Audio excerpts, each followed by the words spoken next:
Neste argumento, vou entrevistar o senador Paulo Paim, do PT do Rio Grande do Sul. Nós vamos conversar sobre a conjuntura política brasileira.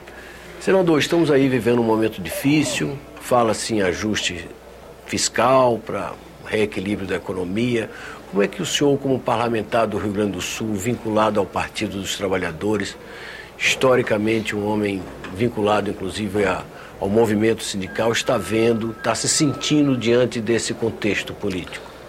Olha, Hollenberg, eu diria que eu estou no mínimo constrangido e tenho explicitado isso na tribuna aqui da casa em momentos como esse, né? Como você falou, por exemplo, do Rio Grande do Sul, sim, sou um senador do Rio Grande do Sul. Nós fizemos uma ampla negociação na questão do indexador da dívida dos estados. Foi quase um ano e meio de negociação. Acordamos, votamos, enfim, mas na final de votar foi dito para nós que devíamos votar depois das eleições. Votamos, foi para a presidenta, ela sancionou, e agora o ministro Levi está criando uma série de obstáculos nesse novo indexador que sairia do IGPDI mais 9%, entraria para o INPC mais a taxa Selic, que é o 4%.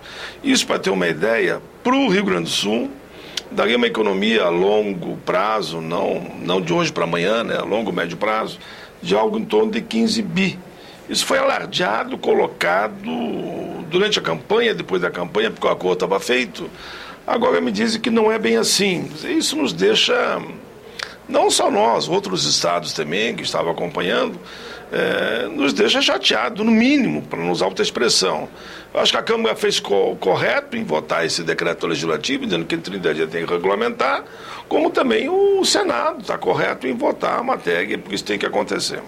Não bastasse isso, ainda fomos surpreendidos todos nós com essas chamadas MP do arroxo fiscal, né? Eu chamo arroxo social, porque elas pegam, Hollenberg, principalmente o andar de baixo, aquele povo que nos trouxe para o Congresso, que deu vida a nosso sonho de criar um partido popular, social, comprometido com os trabalhadores, com idosos, com deficientes, com negro, com índio, com branco, enfim, com o nosso povo que mais precisa, né? Nós somos do tempo de ir para a rua a pé, de bicicleta, de pintar o rosto da meninada, dos nossos filhos e caminhar junto, em cima desse sonho. E agora, quando me dizem que vamos tirar o seguro-defesa do pescador ou o Bolsa Família, que é uma bobagem, né?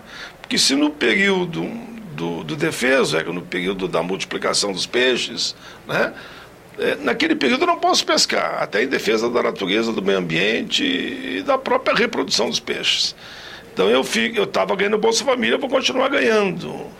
Mas se eu deixo de pescar, é uma renda a menos que eu tenho, né? É matemática, isso não tem errado. Então ali entra o seguro-defesa, aí diz que ele não poderá ganhar. Isso não é inaceitável.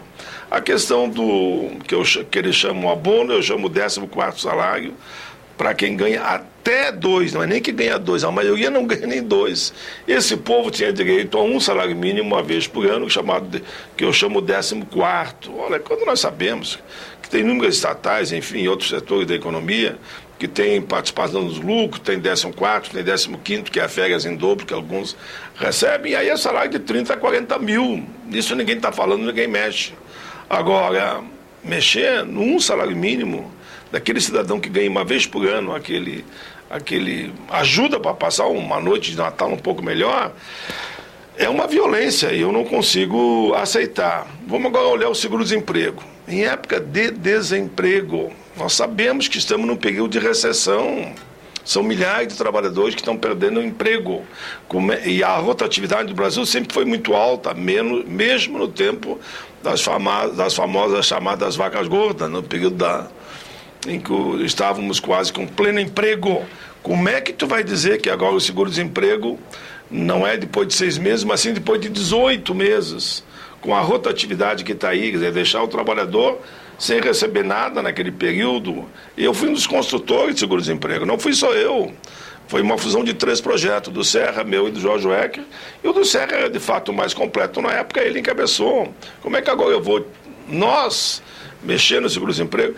Então, essas coisas que não dá para aceitar, e por isso eu tenho conversado muito. Qual seria a alternativa? Que o senhor acha que o ajuste deveria ser feito em que direção? Por exemplo, por que não tributar as grandes heranças ou grandes fortunas, se quiserem? Mas pode ser grandes heranças só, né? Como é na Itália, como é nos Estados Unidos, como é na França, como é na Alemanha. Lá tem a tributação e não é nenhuma coisa exagerada. Não vai fazer falta para aqueles que são bilionários, né, e milionários, a tributação das grandes fortunas. Por que não caminha nesse sentido? Por que você não se aponta para uma reforma tributária efeito Robin Hood mesmo, e não como é no Brasil? No Brasil quem paga imposto, mas de tributo é pobre. Os altos não pagam. Por que não se aumenta a fiscalização do desvio de recursos da Previdência? São mais de 500 bi que são desviados, todo mundo sabe disso, claro, anual, né? Chega a 500 bi de desvio de dinheiro. Por que não se vai a fundo nas cobranças? Lá na Justiça tem mais de 600 bi acumulado. Olha o que aconteceu recentemente na Receita. Vamos também azeitar a máquina para combater mais a impunidade, que quem paga, como diz outro, paga muito, e quem sonega não paga nada. Então, esses caminhos que nós temos que perseguir. Claro que tem que ter uma reforma política, mas a reforma política ela vai na linha também, no meu entendimento, de combate à impunidade e à corrupção devido à sacanagem que sabe muito bem que tem na história do financiamento de campanha. Como é que um senador, um deputado vai gastar 20, 30 milhões para uma campanha? Tem coisa aí, né? Então o senhor também considera que deve-se mexer nessa questão do financiamento? Com certeza. O senhor é a favor do financiamento exclusivamente público? Olha, eu já fiz um debate amplo do financiamento público, mas me parece que muita gente não entende o que significa financiamento público, que quem financia as campanhas sempre é o público, sempre é o público. Mas quando tu fala em financiamento público, alguns dizem, não, mas é tirar o dinheiro da saúde para dar para a campanha. Então, desde que haja um limite, por exemplo, ninguém pode gastar, sei lá, mais que 200 mil, estou dando um exemplo, 200 mil reais numa campanha, acabou. E é fácil de medir o gasto com programa de televisão, de material na rua, com cabo eleitoral. E aí você pode fazer mesclar ali um meio termo, mas desde que não ultrapasse a uma quantia decente, que não permita, como eu digo, que o político venha dar alma ao diabo para se eleger. É isso que nós queremos. Nós queremos um debate e uma disputa equilibrada no campo das ideias, e não de quem bota mais dinheiro na mesa. Isso quer dizer que o senhor é contra o financiamento por parte de empresas? Exatamente. Financiamento por parte de empresas é que não dá para aceitar, porque elas, quando financiam a campanha de um ou de outro, da forma que é feito hoje, absurda, de uma forma absurda, eles estão, na verdade, comprando o mandato. Eles estão comprando o mandato. Isso tem que ter um basta nisso, moraliza, e é uma forma de combater a corrupção. Claro, tem corrupção, vamos combater. Eu, por exemplo, sou favorável para moralizar e assustar quem é corrupto mesmo. Não é começar a vender a ideia de que só atacar a corrupção é tudo resolvido, mas tem que atacar também a corrupção, né? Porque alguns acham que não pode falar em atacar a corrupção. Eu digo o seguinte, comprovado que o cara desviou o dinheiro da população, o dinheiro público, ele vai ter que devolver em dobro. Pronto, devolver em dobro. Ele vai pensar duas vezes. Senador, obrigado pela entrevista.